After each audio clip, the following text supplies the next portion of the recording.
Bonjour à tous et bienvenue dans ce nouveau numéro du débat Capital consacré aujourd'hui à l'économie numérique, aux GAFAM.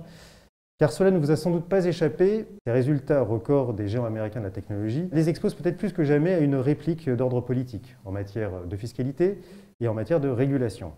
Pour en débattre et mieux comprendre les enjeux de l'économie numérique d'aujourd'hui et de demain, la place de la France et de l'Europe face aux Américains et aux Chinois, nous avons le plaisir de recevoir sur le plateau du débat Capital numéro 14 deux experts. Donc Nicolas Marquez, bonjour monsieur. Bonjour. Vous êtes économiste, directeur général de l'Institut économique Molinari. Et Pascal Boniface, bonjour monsieur. Bonjour. Donc vous êtes géopolitologue, directeur fondateur de l'IRIS, l'Institut de relations internationales et stratégiques. Vous êtes également auteur de nombreux ouvrages et le dernier en date, qui a été paru donc en janvier 2021 aux éditions Erol, s'appelle Géopolitique de l'intelligence artificielle. Et tout de suite, notre première question.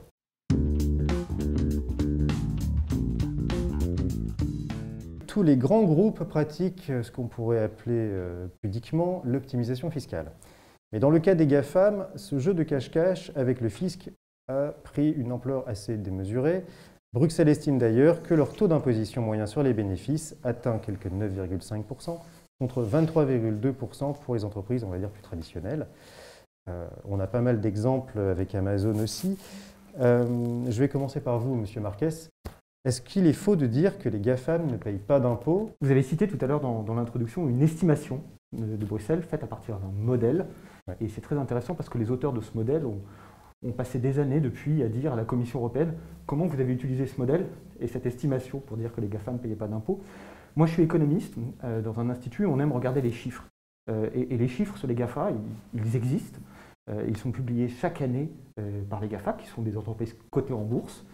Et quand on regarde ces chiffres, ça s'appelle des 401k, on voit la fiscalité que paient les GAFA. Donc, avant de venir à l'émission, j'ai regardé, il y a 25 milliards d'impôts sur les sociétés qui sont payés dans le monde par les 4 GAFA. Je ne vais pas intégrer Microsoft que vous intégrez tout à l'heure. Et ces 25 milliards, c'est quand même quelque chose de très très significatif. Pour vous donner un ordre de grandeur, l'impôt sur les sociétés des entreprises du CAC 40, l'an passé, c'est 31 milliards. L'an passé, qui est une année de crise, les recettes d'impôts sur les sociétés en France, c'est 30 milliards. Donc, on ne peut techniquement pas dire qu'ils ne paient pas d'impôts. Il y a une vraie bataille pour l'impôt, et la question qui existe et qui se pose, qui est dans le débat public, c'est où est-ce que cet impôt est payé? Mais concrètement, dire que les GAFA ne paient pas d'impôts, c'est une contre-vérité. Et je précise que quand on regarde le taux d'imposition des GAFA par rapport à leurs bénéfices, on est tout à fait en ligne avec ce qui se pratique ailleurs dans le monde. Il y a quelques années, on avait comparé le taux d'imposition à 5 et 10 ans des GAFA avec le taux d'imposition à 5 et 10 ans des entreprises de la zone euro et des grandes capitalisations européennes. On était tout à fait en ligne.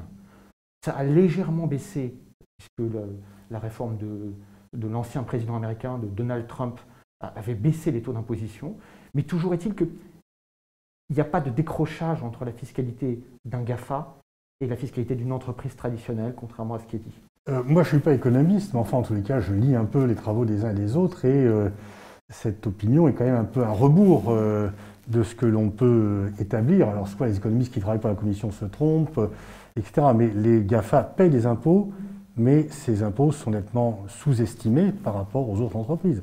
Il y a une sorte de concurrence déloyale. Concurrence déloyale des GAFA par rapport à leurs concurrents non numériques. Et effectivement, par un jeu, ce qu'on appelle le double irlandais, etc., les GAFA, très concrètement, sous-déclarent, arrivent à faire de l'évasion fiscale, j'aime pas trop le terme d'optimisation, de l'évasion fiscale par le biais de paradis fiscaux, par le biais de différentes remises. Et ces GAFA se sont bâtis sur l'évasion fiscale.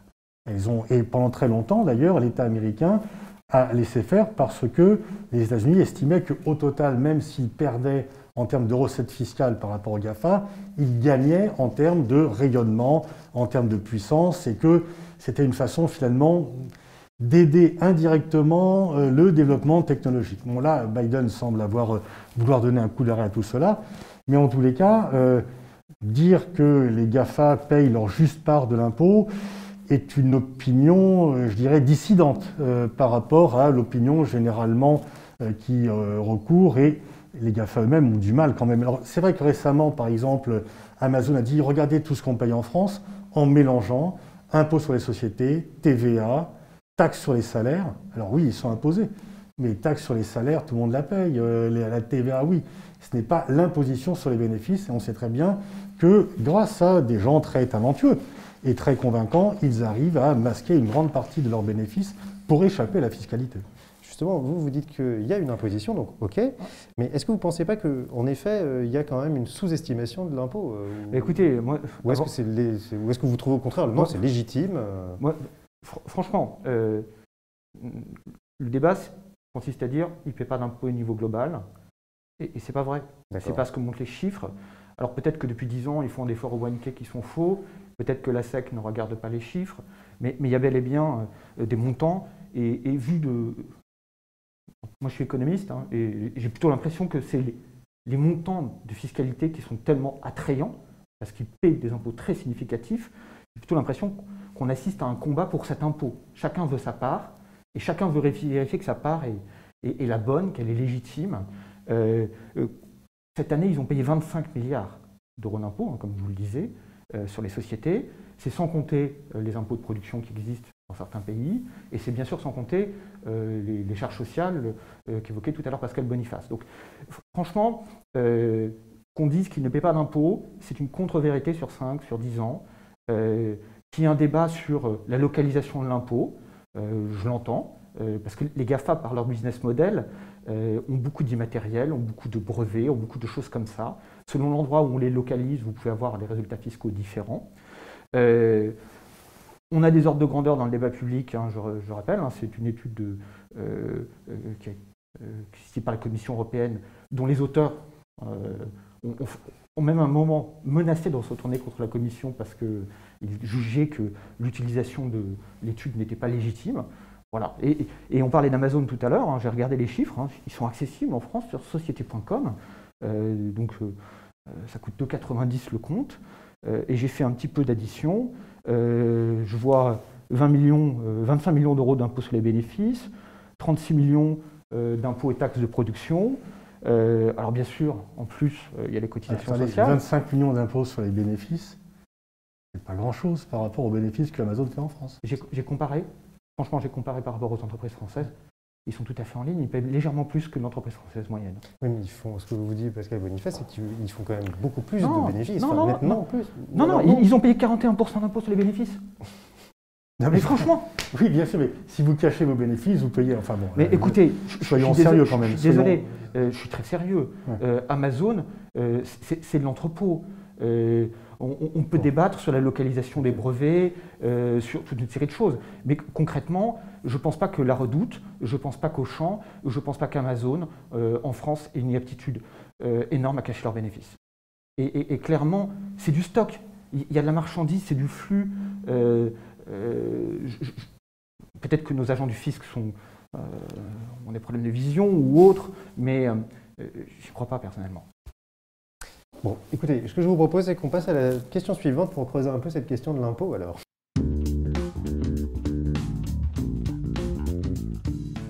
Malgré la passe d'armes avec l'administration Trump, son successeur Joe Biden s'est finalement rangé du côté des Européens pour ouvrir 2 négociations majeures avec l'OCDE, enfin au sein de l'OCDE. La taxe sur les géants du numérique et l'impôt minimal sur les sociétés. À cela s'ajoutent maintenant des résultats qui sont quand même assez mirifiques. En comparaison, donc, comme je disais, des autres secteurs, est-ce que, et donc je vais commencer par vous, Monsieur Boniface, est-ce que vous pensez qu'il faut davantage taxer les GAFAM, du coup, en regard de ces résultats Écoutez, regardons la fortune des propriétaires des GAFAM, regardons leurs chiffres d'affaires qui sont plus importants que le PIB des États. Il est évident qu'il faut les taxer et Biden, qui à mon avis n'appartient pas à une secte trotskiste, a décidé lui-même d'imposer les GAFAM. Donc peut-être que Biden n'est pas économiste et qu'il ne sait pas que ces sociétés ne payent pas d'impôts. En tout cas, il essaie de les imposer un peu plus. Parce qu'il y a une crise du Covid-19, il y a besoin d'infrastructures, besoin de relance, et qu'une grande partie, et que ces sociétés, ce sont la fortune de Jeff Bezos, c'est à augmenter de l'équivalent du PIB du Mozambique l'an dernier, en un seul jour, et d'un pays comme Malte en une année. Donc c'est sûr que si on doit trouver de l'argent, c'est plutôt là. Ces sociétés se sont développées sur la base de deux modèles, l'innovation technologique, et on en bénéficie tous, et l'évasion fiscale, et là on en est tous victimes. Donc continuons à bénéficier de l'innovation technologique qui peut être utile. Faisons attention que le monopole qui se met en place et auquel un pays, même comme les États-Unis, commence à être sensible, ne vienne pas casser l'innovation.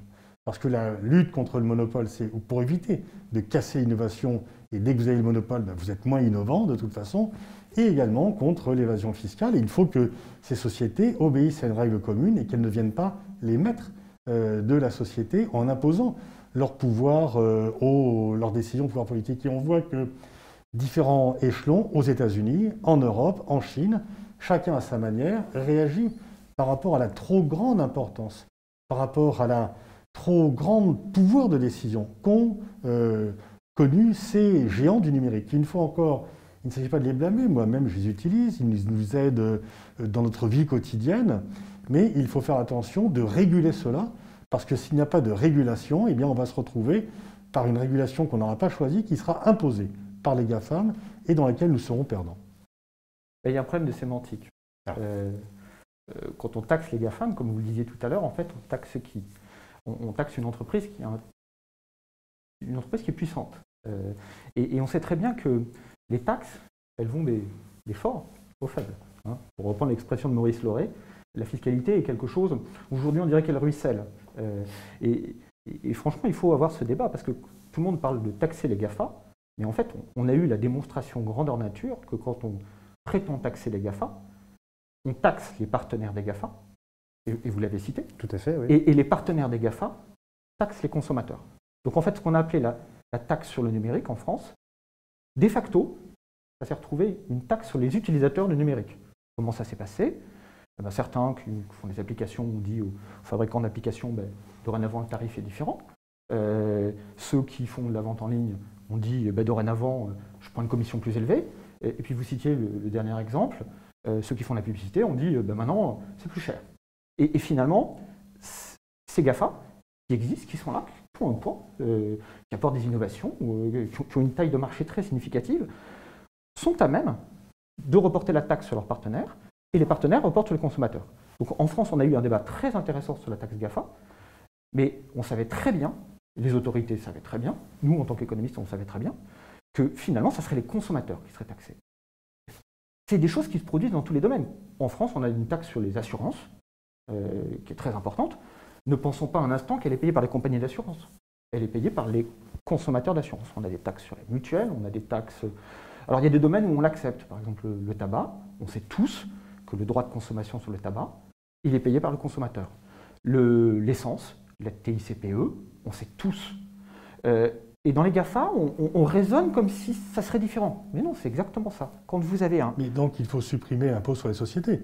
Mais concrètement, tout impôt sur les sociétés, et si vous achetez une voiture, qu'il y a des impôts sur les voitures, si vous achetez un costume, une chemise, la société qui vend sa chemise paye des impôts. Et je dis pas donc il faut supprimer, si on va jusqu'au bout de logique, supprimons tout impôt sur les sociétés, parce qu'au final, c'est le consommateur qui paye l'impôt. En fait, il y a trois types de personnes qui payent l'impôt sur les sociétés. Il y a le consommateur, quand les biens sont fondamentaux. Quand le bien n'est pas recherché, ça peut être le salarié ou l'actionnaire. Et là, clairement, avec les GAFA, on est dans un bien qui est recherché. Et on sait tous que c'est le consommateur qui va payer. Je vous donne un exemple d'entreprise où l'impôt est payé par le salarié. C'est Bridgestone Béthune. Alors, Bridgestone Béthune, les dernières années, il ne payait plus d'impôts pour les sociétés parce qu'ils ne faisaient plus de bénéfices. Mais il payait des impôts de production. Et ces impôts de production, clairement, ils ont été payés pendant des décennies parce que la boîte qui avait peu de marge distribuait peu de salaire. Et puis, ils ont été payés par les salariés, puis par l'actionnaire. Et puis un jour, l'actionnaire japonais, en l'occurrence, a dit « j'arrête de prendre ma perte, je vais en Pologne ». Mais concrètement, l'impôt sur les sociétés, c'est fondamental. C'est la loi de l'incidence fiscale. Ça fait 200 ans qu'on la connaît. C'est payé par le consommateur dans certains cas, par le salarié dans d'autres, par l'actionnaire. Et clairement, avec les GAFA, on a un impôt qui est payé par le consommateur européen. Il y a, bien sûr, ils vont porter la taxe, mais du coup, ils seront moins attractifs, et il y aura peut-être un peu plus de concurrence, d'autres qui vont se porter. Et très clairement, est-ce que vous pensez que Jeff Bezos a bâti sa fortune comment? par le fait qu'il n'a pas payé d'impôts sur les bénéfices qu'il a faits. Alors ensuite, parce qu'il y a deux modèles. Soit on paye des impôts et l'État s'occupe de construire des écoles, de construire des ponts, de construire des hôpitaux. Soit on ne paye pas d'impôts parce que le modèle que vous mettez en avant, c'est qu'il n'y a pas d'impôt sur les sociétés puisqu'au final, tout le monde paye des impôts et que c'est le consommateur qui le fait. Et dans ce cas-là, on dépend de la charité. Et donc, si Jeff Bezos est assez généreux pour donner de l'argent pour construire un hôpital, on va le remercier et on va lui dire merci, etc. Mais c'est derrière des arguments neutres et scientifiques que vous avancez, c'est des choix idéologiques. C'est des choix idéologiques très marqués. Est-ce qu'on dépend de l'effort collectif dû à l'impôt ou est-ce qu'on dépend de la charité de gens qui ont acquis des fortunes colossales dans un temps record en échappant à l'impôt et en étant en situation de monopole par rapport aux produits qu'ils vendent. Ce qui d'ailleurs n'est quand même pas tout à fait une approche libérale d'un point de vue économique. Moi, je préfère la redistribution par l'impôt que de dépendre de la charité de Jeff Bezos ou de quelqu'un d'autre qui, de temps en temps, va accepter de donner à une école à grand renfort de publicité, parce que la charité, c'est l'inverse de l'égalité, c'est l'inverse de la justice. C'est dépendre du bon vouloir de quelqu'un qui, dans sa grande bonté, va donner un petit peu des bénéfices colossaux qu'il a faits, les fortunes qui sont acquises par ces milliardaires du numérique sont à la fois, je dirais, indécentes dans leur proportion. À quoi ça sert d'avoir 200 milliards de dollars? À quoi ça sert honnêtement? En plus, conduisent à faire des dépenses somptuaires qui généralement sont plutôt consommatrices d'énergie, pas du tout respectueuses de l'environnement, ça n'a pas de sens, ça n'a pas de sens. Donc le fait de réguler un peu, bon, c'est vrai que l'impôt pendant très longtemps, on a dit qu'il ne faut pas d'impôt sur les personnes en France, et que le fait d'établir un impôt sur les personnes a été combattu par certains qui disaient non, il ne faut pas financer comme cela, etc. Mais je pense que l'impôt sur les sociétés est plutôt quelque chose de juste et quelque chose qui doit être maintenu et que les GAFAM, qui font tout pour s'en extraire, ne doivent pas avoir ce luxe, surtout que c'est au final, peut-être, si le consommateur paye au final, le contribuable, le citoyen, lui en bénéficie, et que les sociétés qui n'ont pas les capacités, parce qu'effectivement, le petit commerçant du centre-ville ne peut pas se payer un conseiller fiscal pour échapper, comme le fait Amazon. Et c'est donc aussi tout un tissu social qui disparaît parce qu'on ne joue pas à armes égales devant l'impôt quand on est Amazon ou quand on est un petit commerçant. Moi, je peux vous dire, mes grands-parents avaient une maison à Chabreuil, dans la Drôme. Et j'ai 50 ans, j'ai vu le petit commerce décliner. Je l'ai vu réapparaître depuis une quinzaine d'années, parce qu'il y a eu de l'investissement, en l'occurrence le TGV, parce qu'il y a un renouveau économique. Il y a un sujet, petit commerce en France. On le met sur le dos d'Amazon aujourd'hui, mais c'est quand j'étais gamin qu'il avait disparu. Amazon n'est pas la seule cause. Oui, et à l'époque, on le mettait peut-être, je ne sais pas, sur le dos de la Redoute ou de la vente par correspondance. Mais il y a un vrai sujet pour le petit commerce, il y a un vrai sujet pour les territoires. Je ne suis pas le défenseur des GAFA. Moi, je rappelle juste, ils paient de l'impôt. Quand on rajoute des impôts, c'est nous qui les payons finalement. Et j'ai pas d'avis. Il y a des chiffres. Il y a ces 25 milliards d'impôts l'an passé. Moi, j'ai pas d'éléments économiques qui me permettent de dire qu'ils ne paient pas d'impôts. Je ne suis pas leur défenseur, mais il faut aussi voir que c'est... Vous n'êtes pas leur ennemi apparemment quand même. Pardon? Vous n'êtes pas leur ennemi. Mais pourquoi? Il y a des consommateurs. On a tous des tablettes là autour de nous. On a tous besoin de leurs produits. J'ai pas envie d'être leur publicitaire, mais honnêtement, concrètement, on parle toujours du double irlandais, de ce genre de choses. Il n'y a personne dans le débat pour dire bon voilà, j'ai regardé les documents boursiers, ils paient de l'impôt. Il n'y a personne dans le débat pour dire ils paient 25 milliards. Écoutez, je crois qu'on ne va pas passer tous les débats dessus. Voilà. Moi, je suis géopolitologue, je ne suis pas fiscaliste. Mais disons qu'il y a beaucoup de gens qui... Moi, je n'ai pas été regardé, je travaille dans les questions géopolitiques, donc je ne vais pas revoir le compte des entreprises. Je n'ai pas les éléments pour faire du fact-checking aujourd'hui.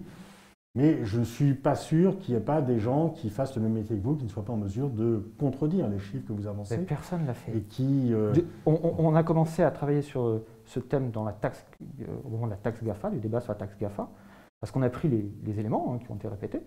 Personne n'est allé regarder dans les comptes.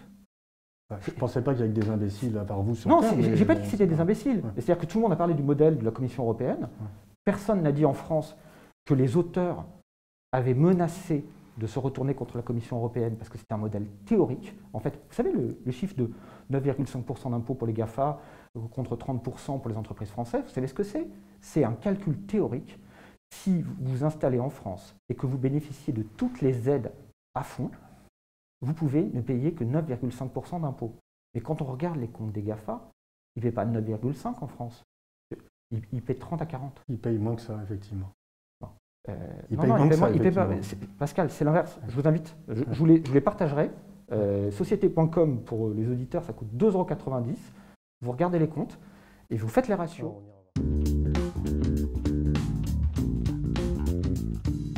Les GAFAM sont toujours populaires, les BATX sont toujours populaires parce qu'effectivement, si elles permettent de vivre plus longtemps en bonne santé, personne ne va s'en plaindre. Si elles permettent de communiquer avec des proches qui sont loin, personne ne va s'en plaindre. Si elles permettent d'avoir un accès facilité à la formation, personne ne va s'en plaindre. Et si elles permettent de pouvoir s'exprimer plus facilement sans avoir justement un capital au départ, puisque grâce aux GAFAM, chacun est à la fois récepteur et émetteur d'opinion, c'est une très bonne chose. Mais une fois encore, je crois qu'il n'y a jamais de phénomène qui est purement négatif ou purement positif. Bien sûr. Et donc, moi, ce que je dis, c'est que les GAFAM, c'est un peu comme ce que disait Hérodote sur le Nil. C'est un bienfait pour l'Égypte, mais à condition qu'il soit canalisé et qu'il serve à l'irrigation, et non pas qu'on doit en subir les crues. Donc, les GAFAM ont pris une telle importance, c'est un peu l'effet pervers de leur succès. Ils ont pris une telle importance que jusqu'ici, c'était un peu eux qui dictaient la loi aux différents États et qui n'avaient pas les moyens de lutter à main contre égale ou sur un pied d'égalité avec eux. Là, les États, dans différents endroits, à la manière chinoise, en tapant un peu fort sur Jack Ma, peut-être un peu trop fort, de façon, je dirais, plus européenne, en essayant de réguler par le droit, etc. On ferait mieux d'innover, mais enfin bon, au moins on essaie de réguler par le droit. Aux États-Unis, quand même, sur un peu des fondamentaux. Aux États-Unis, le libéralisme, c'est l'absence de monopole. Parce que s'il y a des monopoles qui se constituent, et les monopoles ne sont pas créés dès le départ, ils se constituent au fur et à mesure.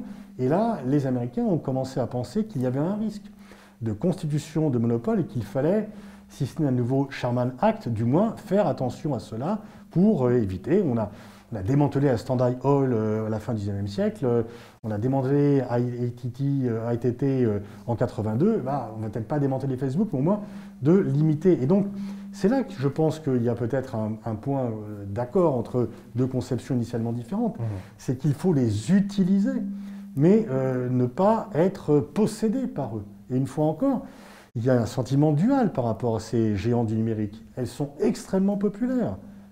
Parce que tout le monde en a besoin, évidemment. Tout le monde en a besoin, c'est une évidence. On ne va pas se passer de cela.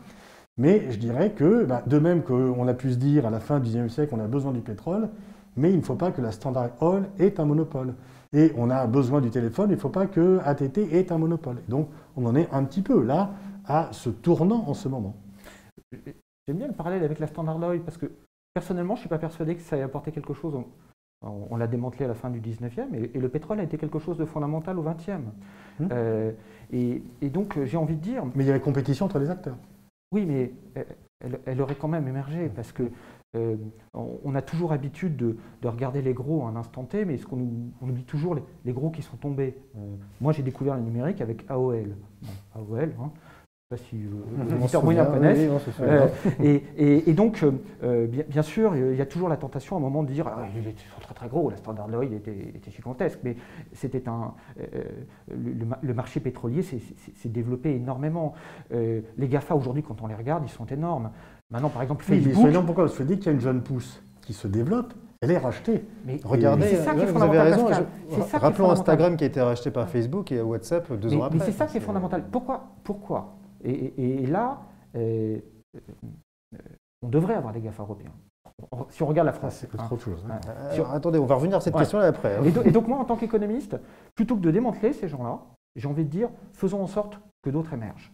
Parce que c'est fondamental d'avoir une réelle concurrence. Et de vous à moi, AOL, on ne l'a pas démantelé et ils sont tombés. Et il y a une concurrence entre tous ces acteurs. Par exemple, on a parlé de Facebook. Moi, je suis très peu utilisateur de Facebook.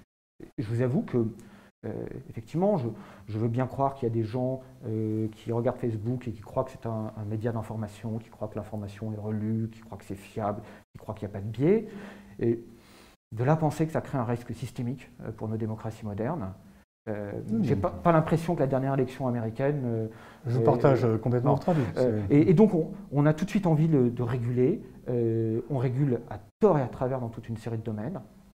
Nous, à l'Institut, à chaque fois qu'on regarde la régulation, elles font souvent l'inverse de ce qu'elles disent. Soit que ça a été conçu pour faire l'inverse de ce que ça dit, soit que finalement, on s'est trompé dans la régulation. Je vous donne un exemple. On a régulé RGPD, la Réglementation Générale de Protection des Données. Ça a favorisé les GAFA. C'était présenté comme quelque chose pour protéger la donnée des consommateurs, pour donner plus de transparence. En fait, comment ça se passe? Plus vous êtes gros, plus vous bénéficiez de la réglementation. Plus vous êtes petit, plus elle est coûteuse. Moi-même, dans une vie précédente, j'ai travaillé dans un secteur où il y a énormément de régulation, énormément de réglementation, et on savait très bien qu'à chaque fois qu'une nouvelle couche de réglementation s'ajoutait, ça allait faire tomber les petits et favoriser les gros. Donc je pense qu'il faut arrêter d'être naïf. On a présenté une vision naïve de la taxe GAFA aux gens sans dire que c'était eux qui la payaient. On présente trop souvent des visions naïves de la réglementation sans dire qu'en fait, la plupart des réglementations ne font pas ce qu'elles disent, voire font l'inverse de ce qu'elles disent. Et du coup, pour la question du démantèlement des géants du net, vous êtes donc du coup plutôt défavorable, en fait, plutôt laisser les choses se faire et laisser au marché agir. Voilà. Et laisser mon sujet en tant qu'économiste, c'est est-ce qu'il y a des barrières à l'entrée? Est-ce qu'il y a des choses qui empêchent les concurrents d'entrer? De veiller à ce que la réglementation, en fait, ne favorise pas les positions dominantes. Bien sûr. Y compris quand on prétend réglementer pour, soi-disant, mettre des bâtons dans les roues de ceux qui sont en tête de la course.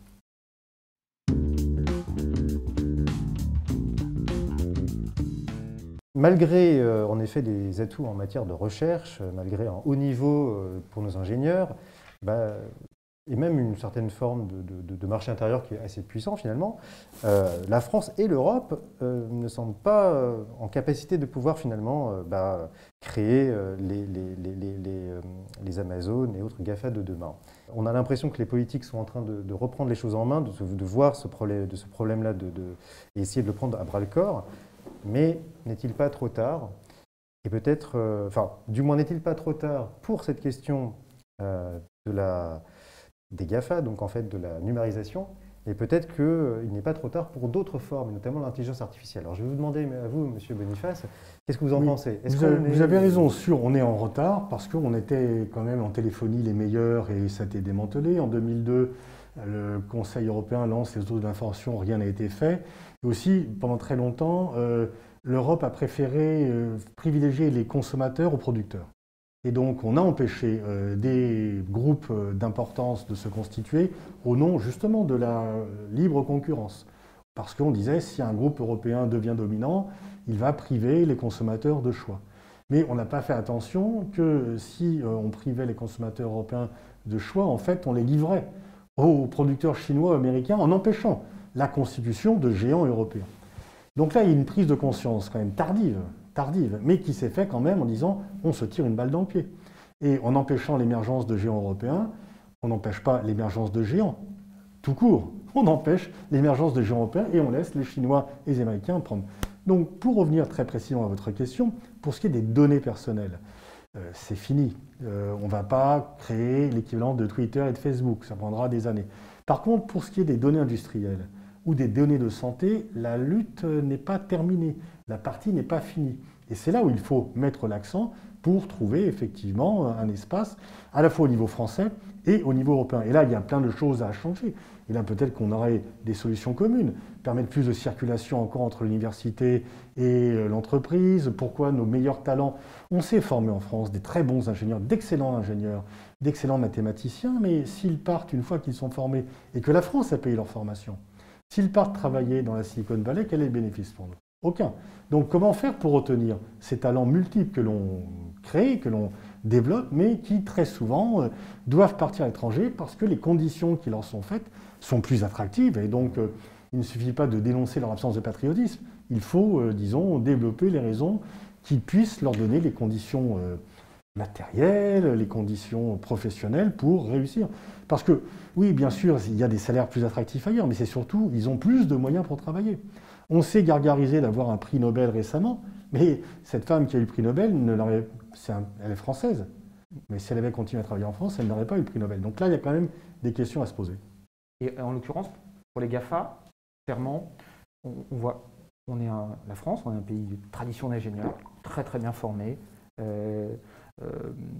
avec des profils tout aussi créatifs.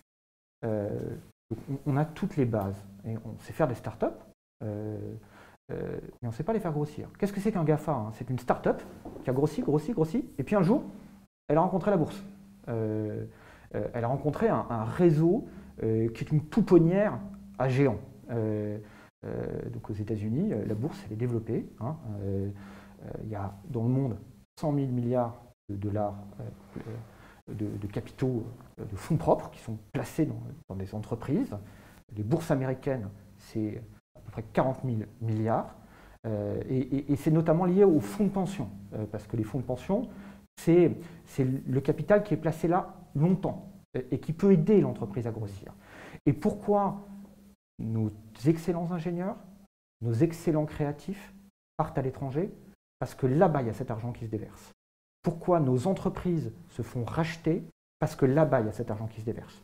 Chez nous, on vit dans le mythe qu'on a une bourse et qu'elle est trop développée. Hein. Il y a un CAC 40 bashing incroyable. Le CAC 40, la capitalisation des 40 entreprises du CAC 40 est équivalente à celle d'Apple. Hein. Le Nasdaq est 5 fois plus grand qu'Euronext. Euronext, c'est la réunion des bourses de Paris, d'Oslo, de Lisbonne, de Belgique. Donc nous, on a tourné le dos au capital et on essaye de faire du capitalisme sans capital. Et après, on se plaint de ne pas avoir de GAFA. Donc, si on ne veut pas rater les étapes de demain, et je serais ravi qu'on ne les rate pas, il faut revenir là-dessus. Il faut réinvestir sur nos bourses. Il faut réinvestir sur de l'épargne longue. Et notamment en France, on paie l'absence de fonds de pension. Mais ça dépasse largement les GAFA. Regardez là, il y a quelques semaines, il y avait un débat, que vont devenir les chantiers de l'Atlantique? Qui va les racheter? Les chantiers de l'Atlantique, ça vaut aux alentours de 100 millions. Eh bien, il n'y avait qu'une personne, en l'occurrence fort courageuse, Burolier, l'ancien patron de mémoire de Bricorama, qui proposait de mettre les 100 millions. Mais sinon, il n'y a personne en Europe pour mettre 100 millions sur une entreprise traditionnelle qui a un grand savoir-faire. Et donc ça, c'est quelque chose de fondamental. C'est vrai pour le numérique, c'est vrai pour notre économie traditionnelle. Notre économie industrielle, notre économie de services, elle est sans capital et ça l'empêche de grossir. Et le risque, c'est qu'elle soit vendue à la découpe et qu'à la fin, on se retrouve avec une France touristique.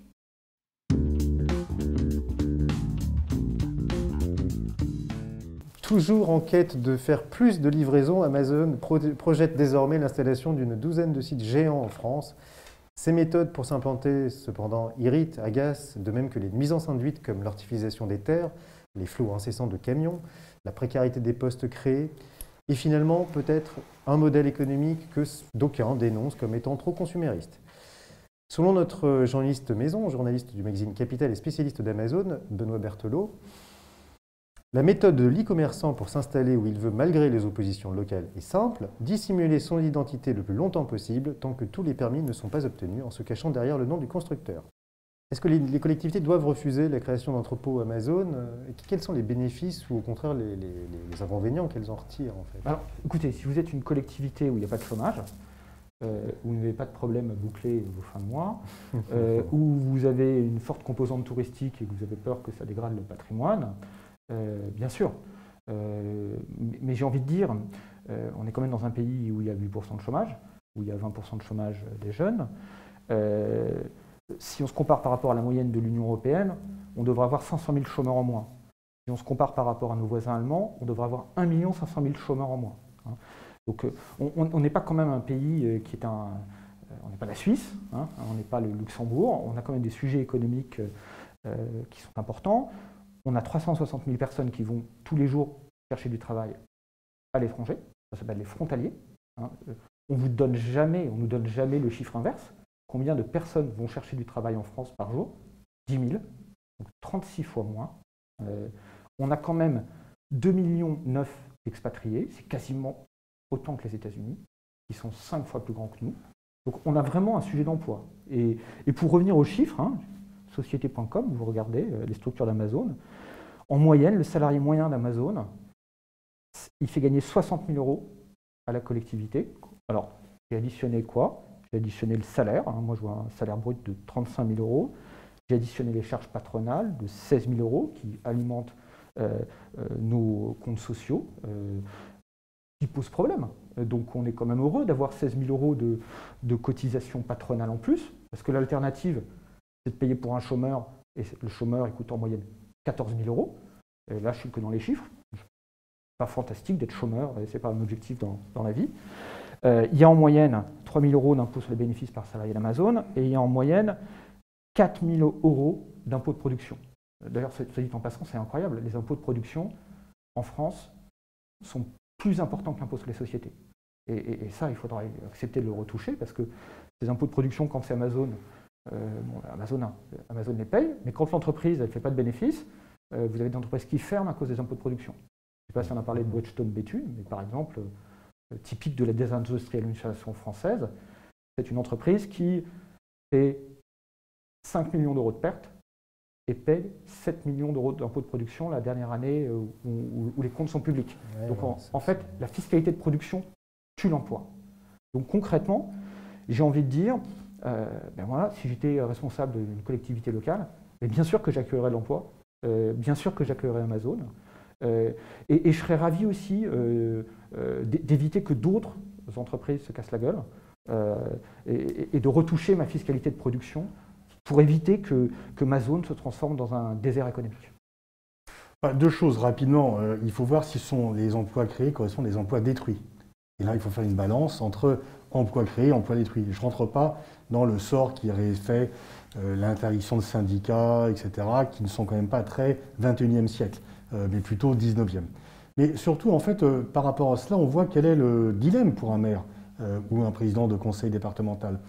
Je dirais que c'est l'inverse du principe « not in my backyard », pas dans mon arrière-cour. Quand vous ne voulez pas d'une prison ou d'un incinérateur, parce que c'est utile à la collectivité, mais c'est un peu contre-productif pour votre collectivité. Pour Amazon, c'est l'inverse. Ça peut être contre-productif pour la collectivité, parce que ça détruit des emplois, mais pour vous, localement, ça crée des emplois, ça crée de la ressource, etc. Et donc, je veux dire, la difficulté pour un maire, évidemment, tout maire peut se dire, si j'accepte un entrepôt, je vais avoir beaucoup de mes administrés qui vont trouver du boulot, et j'aurai en plus de la taxe des impôts qui vont rentrer localement. Et donc, lui n'est pas responsable de faire un calcul global des coûts et des gains que suscite cet établissement. Bien sûr. Eh bien, écoutez, je vous remercie pour ce débat fort passionnant et nous nous retrouvons le mois prochain pour un nouveau débat sur le débat capital. Merci. Merci à vous.